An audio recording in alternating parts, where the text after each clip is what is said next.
Hello, मैं हूँ धीरज और स्वागत है आप सभी का इस वीडियो में। मैं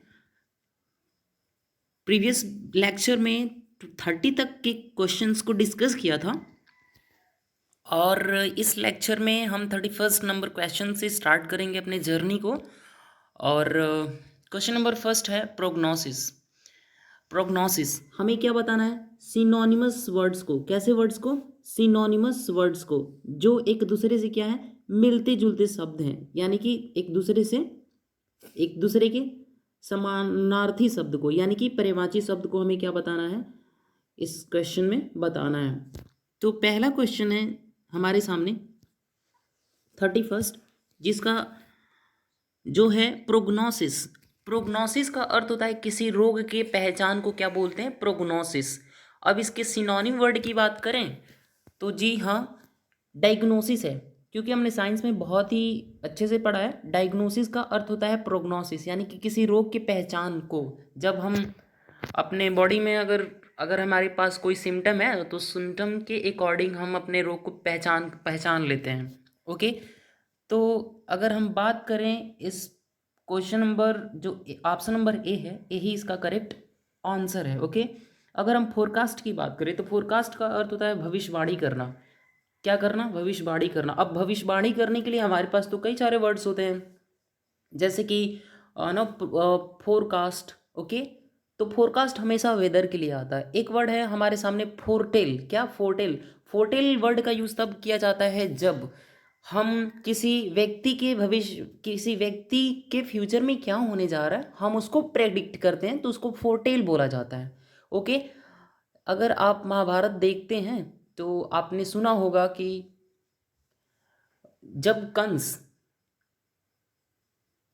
जा रहा था वध करने अपने अपने भांजी का, तो वहां पे उस टाइम पे भविष्यवाणी हुआ था आकाश में। आकाश में जब भविष्यवाणी होती है तो उसको इंग्लिश में बोला जाता है डिवाइन। और डिवाइन के ना बहुत सारे अर्थ होते हैं। डिवाइन का अर्थ होता है सुंदर देवी, देवी, सुंदर देवी और भविष्यवाणी करना। ओके, तो डिवाइन वहाँ पे चलेगा। प्रीफेस, प्रीफेस का अर्थ होता है आरंभ, प्रकर्म, शुरुआत किसी चीज़ का। और आइडेंटिटी का अर्थ होता है पहचान। और तो इसका आंसर क्या हो जाएगा? फर्स्ट, यानी कि A is the correct answer. Okay, I hope कि आपको ये क्वेश्चन में बहुत सारे वर्ड्स को सीखने को मिले होंगे। तो जो भी मैं वर्ड बताऊंगा प्लीज़ आप अपने रफ पे, अपने कॉपी पे नोट डाउन करेंगे अगर आपको सीखना है कुछ। ओके, तो 32 नंबर वर्ड है पोच। POACH, पोच। पोच का अर्थ होता है शिकार करना। क्या करना? हंट करना। HUNT, इस हंट का अर्थ होता है क्या? शिकार करना। अगर हम सिनोनिमस की बात करें तो यहाँ पे बी में दे रखा है।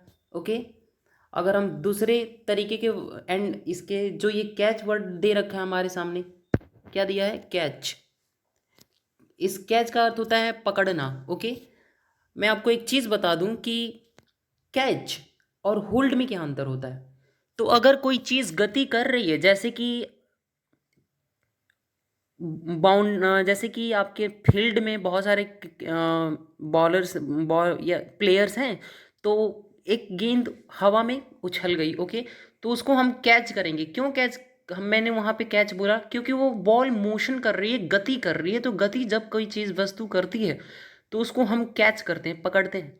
लेकिन अगर मान लो पेन है टेबल पे, तो हम उसको होल्ड करेंगे क्योंकि वो मोशनलेस है, वो गति नहीं कर रहा, तो वहाँ पे हम होल्ड वर्ड का यूज़ करेंगे। सी नंबर है, सी नंबर आपके सामने दिख रहा है हंट, सॉरी प्रेच, PREACH, प्रेच। तो प्रेच वर्ड का यूज़ तब किया जाता है जैसे कोई हमें उपदेश देता है, सलाह देता है। जैसे कि बहुत सारे हमारे देश में ऐसे विद्वान लोग हैं जो प्रेच करते रहते हैं। ओके, जैसे रामदेव बाबा हैं, वो प्रेच करते रहते हैं, लोगों को सिखाते रहते हैं कुछ ना कुछ, तो वो प्रेच करते हैं लोगों को। डी नंबर है प्लंडर, PLENDR, प्लंडर। प्लंडर का अर्थ होता है लूट मार करना, लूटपाट करना। तो वहाँ पे हम प्लंडर वर्ड का यूज़ करते हैं। तो आपने सारे ही वर्ड्स को देख लिया तो आपको पता लग गया कि इसका करेक्ट सिनोनिमस वर्ड क्या है? बी, यानी कि हंट। तो नेक्स्ट आगे बढ़ते हैं। रिपार्टी, 33 नंबर वर्ड है रिपार्टी। रिपार्टी वर्ड का यूज़ हम तब करते हैं हाजिर जवाबी, अगर कोई हमसे प्रश्न कर रहा है या कुछ बोल रहा है और उसके उसके प्रश्न का हमारे पास पहले से ही आंसर मौजूद हो, तो उस चीज़ को पता है क्या बोलेंगे? रिपार्टी, या हम क्विक विटी रिप्लाई देते हैं, बहुत ही तेज़ी के साथ हम क्या करते हैं, रिप्लाई दे देते हैं। तो इंग्लिश में उसको क्या बोलेंगे? क्विक विटी रिप्लाई, यानी कि रिपार्टी उसको सिनोनिमस वर्ड हो जाएगा। ओके, रिफ्यूज़ नहीं होगा, रिफ्यूज़ तो कतई नहीं जाएगा, आपके क्वेश्चन का आंसर सेलिब्रेट नहीं जाएगा और क्वेश्चन भी नहीं जाएगा। सो आपको पता लग गया कि केवल सी ही करेक्ट आंसर है। सो आगे बढ़ते हैं अपने इस जर्नी में। 34 नंबर वर्ड है एग्जॉट। क्या इसको इसका स्पेलिंग है EXHORT, एग्जॉट। पढ़ते क्या है एग्जॉट? जब तक हम किसी शब्द के करेक्ट प्रोनाउंसिएशन को नहीं जानेंगे, तब तक हम उस शब्द को अपने डे टू डे लाइफ में यूज़ नहीं कर पाएंगे। इसीलिए शब्दों का अर्थ, शब्दों का, किसी भी इंग्लिश वर्ड का अर्थ जानना इतना ज़रूरी है जितना कि प्रोनंसिएशन। तो प्रोनंसिएशन एक बड़ा ही बिग रोल प्ले करता है पूरे इंग्लिश में। अगर आपको किसी वर्ड की इंग्लिश पता है, हिंदी पता है, बट आपको प्रोनंसिएशन नहीं आता, फिर भी आप वर्ड यूज़ नहीं कर पाओगे। तो ज़रूरी है उन दोनों पहलुओं पे काम करने की। ओके, एग्जॉर्ट का अर्थ होता है किसी को क्या करना? प्रेरित करना। क्या करना? प्रेरित करना, यानी कि अर्ज करना। क्या करना? अर्ज करना, इसका सी आंसर है। ओके, रिकमेंड मतलब होता है किसी को सिफारिश करना। क्वैक्स मतलब मनावन करना। पुश मतलब थोड़ा सा धक्का देना होता है। अब हम किसी चीज़ के लिए, जैसे मान लो कि कोई कोई लड़का है, वो क्रिकेट नहीं खेलना चाह रहा, तो हम उसको पुश करेंगे, चल भाई चल ना खेल लेते हैं, तो इस तरीके से। लेकिन इसका जो करेक्ट आंसर है सी है, ल्यूरिड। ल्यूरिड का अर्थ होता है भयंकर। जो चीज़ हमारे लिए क्या हो? भयंकर, यानी कि एक तो नेगेटिव वर्ड है। ठीक है, नेगेटिव को इस साइन से हम क्या करते हैं? डिनोट करते हैं, और ये पॉजिटिव को डिनोट करता है। ओके, ये पॉजिटिव का है और ये नेगेटिव का है। ओके, तो हम क्या करेंगे, इसको करेंगे इस क्वेश्चन को। देखो, पहली चीज़ की हैप्पी। हैप्पी तो ये खुश है, खुश इसका अर्थ होता है, ये तो होगा नहीं। एबेंडेंट का अर्थ होता है प्रचुर, तो बी भी गया। ब्राइट का अर्थ होता है चमकीला। तो ये सारे तीनों ही ऑप्शंस क्या है? इरिलीवेंट है, तो हम इसको नहीं चूज करेंगे। क्या हो जाएगा इसका करेक्ट आंसर? डी। डी इसका करेक्ट आंसर है। ल्यूरिड मतलब भयंकर, और शॉकिंग मतलब भी भयंकर, जो हमारे लिए बहुत ही बुरा फील करा दे। ओके, 36। 36 का ये जो वर्ड लिख रखा है ना, फैमिलियर। फैमिलियर का अर्थ होता है परिचित, और फैमिलियल ए है वेल नोन। वेल नोन मतलब होता है जो बहुत ही अच्छे से पता हो, यानी कि क्या होगा? फैमिलियर होगा। मैं आपको एक चीज़ बता दूं, राइट आंसर तो यही है, लेकिन इसके साथ साथ मैं कुछ 3 वर्ड्स बच रहे हैं जो मैं चाहता हूँ डिस्कस कर दूं। फैमिलियल। फैमिलियल का अर्थ होता है पारिवारिक। रिलेटिव का अर्थ होता है रिश्तेदार, और कॉमन मतलब साधारण। तो ये जी आपको पता चल गया होगा कि ये जो तीनों ही ऑप्शंस दे रखे हैं ना, ये इरिलेवेंट है, अप्रासंगिक है। नेक्स्ट पे चलते हैं, डेजर्ट। ओके, 2 तरीके का डेजर्ट होता है, DE, ओके, SERT, डेजर्ट। एक तो ये डेजर्ट है, और अगर मैं आपको चीज़ों के लिए बता दूं, तो इस डेजर्ट का अर्थ 2 तरीके से होता है। 2 तरीके से इसका यूज़ होता है। पहला, डेजर्ट नाउन के फॉर्म में, किसके फॉर्म में? नाउन के फॉर्म में भी होता है, और वर्ब के भी फॉर्म में होता है। तो जब नाउन के फॉर्म में या नाउन के कॉन्टेक्स्ट में इस वर्ड का यूज़ करेंगे, डेजर्ट का, जिसमें सिंगल एस है, उसका अर्थ होगा रेगिस्तान, भूमस्थलीय क्षेत्र को बोला जाता है। लेकिन जब इसका यूज़ वर्ब की तरीके से करते हैं ना, तो इसका अर्थ होता है किसी को छोड़ देना। क्या करना? किसी को छोड़ देना। जैसे कि वो अपने पुत्र को छोड़ दिए, वो अपने पुत्र को छोड़ दिए, यानी कि he deserted his son, his child. जैसे कि वे अपने मम्मी पापा को छोड़ दिया, अरे उसने तो अपने मम्मी पापा को ही छोड़ दिया, यानी कि he deserted both of his parents. Okay, तो इस कॉन्टेक्स्ट में इस डेजर्ट वर्ड का यूज़ होता है। मैंने बहुत ही अच्छे से एक्सप्लेन कर दिया कि इस डेजर्ट का किस तरीके से यूज़ करेंगे। सो आगे बढ़ते हैं। देखिए, अनदर डेजर्ट है, ये डेजर्ट है जिसमें डबल एस है। तो इस डेजर्ट का अर्थ होता है जो हम अगर कहीं जाते हैं घर छोड़ के किसी काम के लिए, तो हमारे मम्मी पापा या हमारे गार्जियंस ने हमें दही और उस पे ऊपर चीनी डाल के और हमें देते हैं।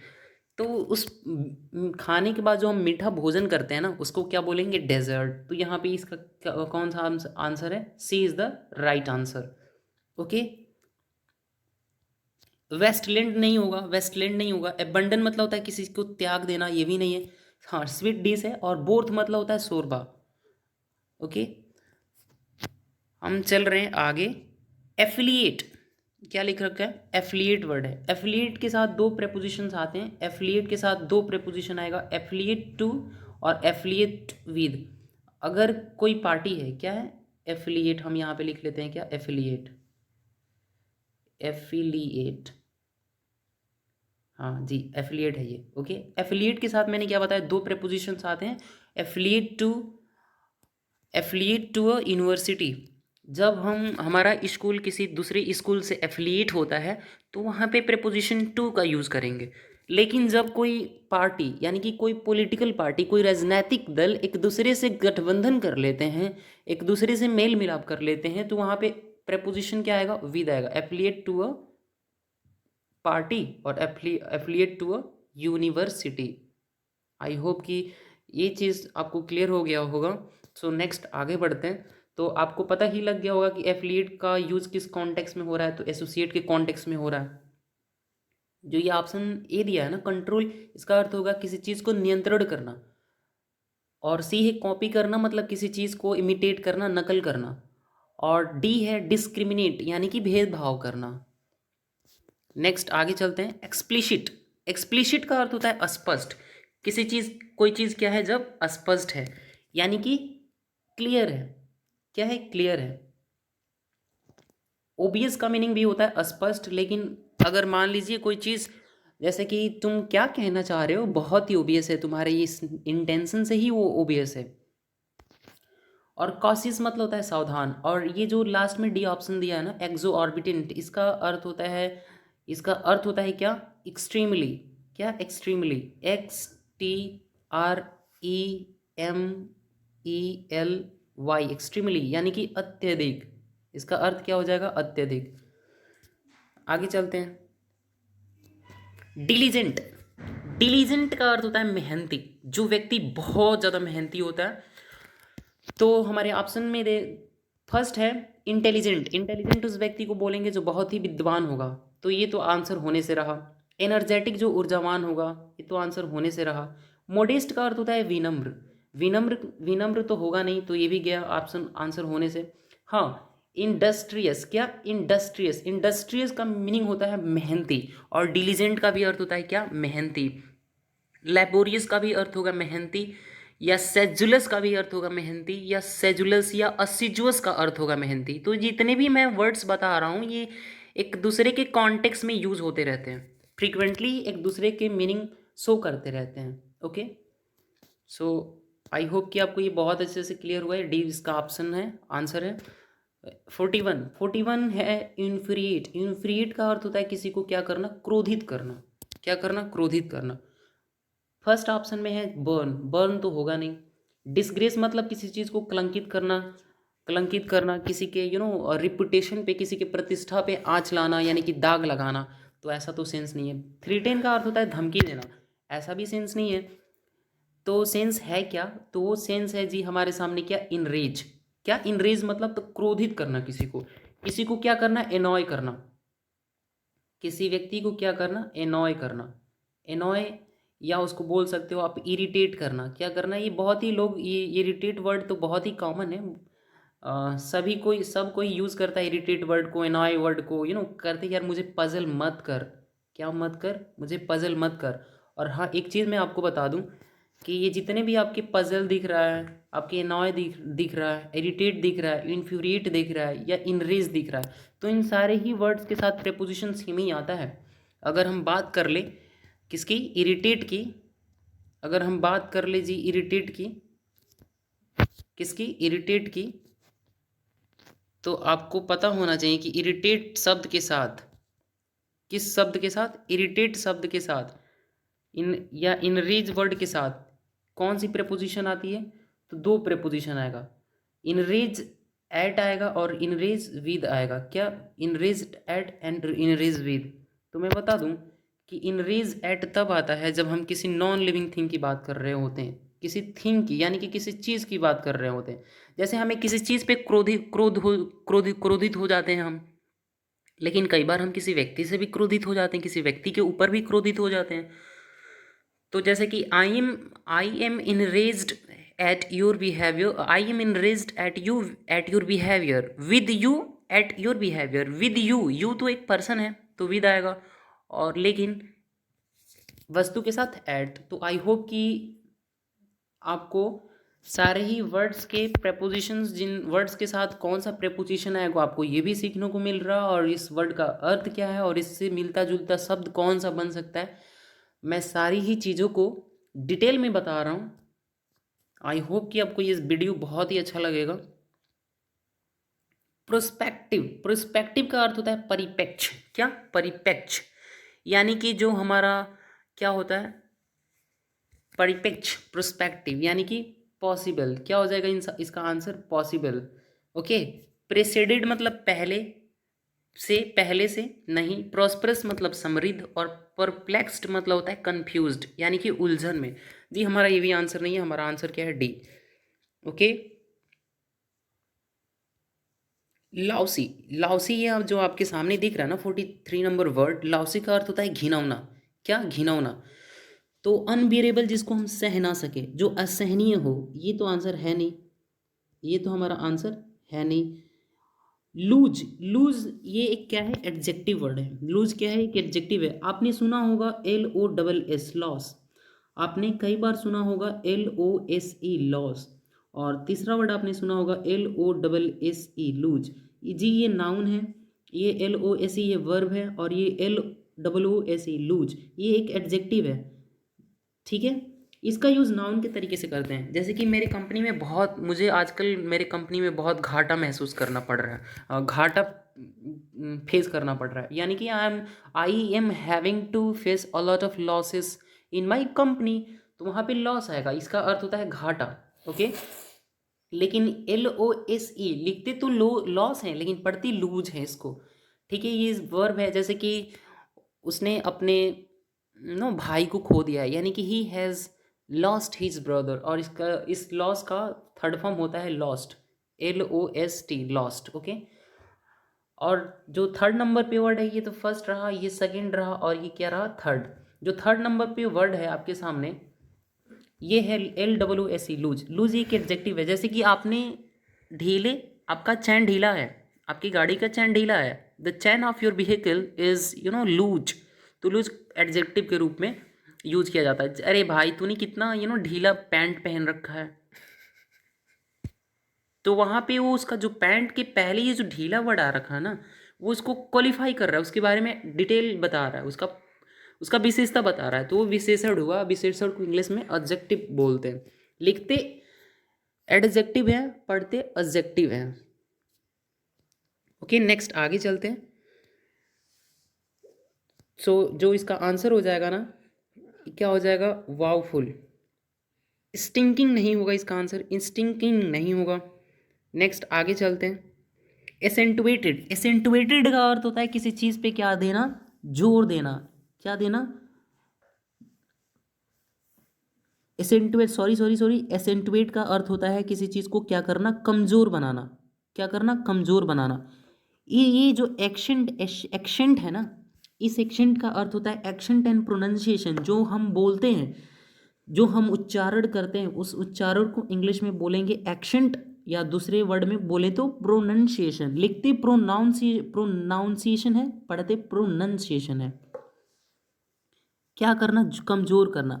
ओके। तो इसका राइट आंसर हो जाएगा, जो सिनोनिमस होगा, डिवैल्यू होगा। मिटिगेट मतलब होता है कम करके बेहतर बनाना। जैसे मान लो कि कोई सोल्जर है, उसको कहीं गोली लग गया। ओके।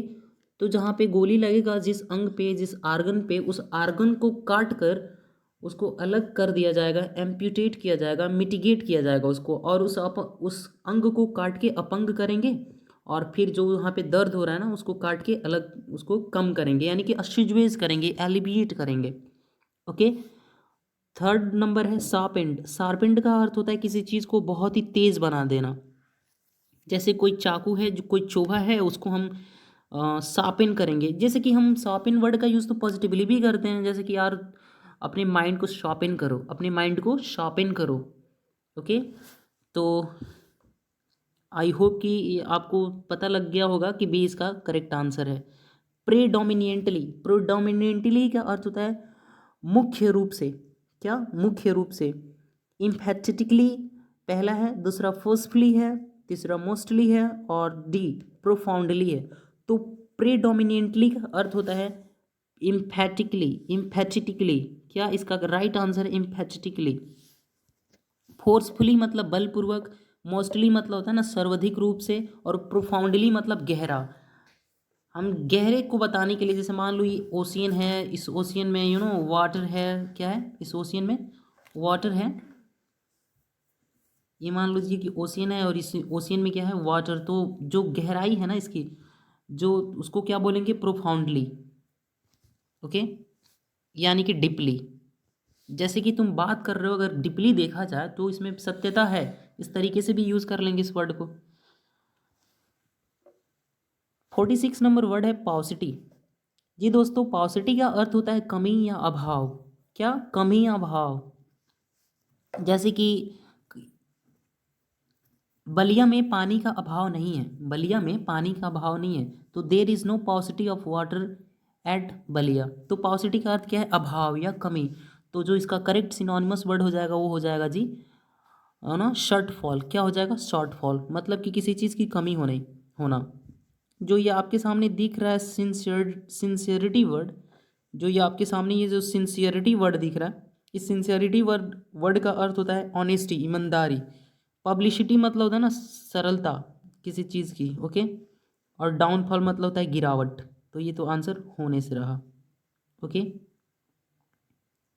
कलर चेंज कर लेते हैं, फिर से उसी कलर पे आ जाते हैं। Okay, yes. ए वर्ड, जो ये 47 नंबर वर्ड दिख रहा है आपके सामने, लिखा है एवर्ट। एवर्ट का अर्थ होता है से बचना। अगर मान लीजिए आपके सामने कोई मुसीबत आ रही है या कोई आपदा आ रहा है, तो आप आप उससे बचने के लिए जो रास्ता ढूंढ रहे होते हैं ना, या बच रहे होते हैं ना, उसको इंग्लिश में बोलते हैं एवर्ट। ओके, क्या? एवर्ट, यानी कि क्या करना? तो एवॉइड करना, किसी चीज़ को क्या करना? टाल देना, उसको टाल देना, हटा देना रास्ते से, उसको टैकल कर लेना। ठीक है। जो ये आपके सामने फर्स्ट वर्ड दिख रहा है हाइट, हाइट का अर्थ होता है छुपा लेना। इसकी अगर हम सिनोनिमस वर्ड की बात करें, यानी कि एक जैसे मिलते जुलते शब्द की बात करें, तो हो जाएगा कंसील, छुपाना। ठीक है। कैमोफ्लेज, ये एसएससी में पूछा जाता है, एयरफोर्स में भी पूछा जा सकता है इस वर्ड को, क्योंकि ज़्यादा हाइट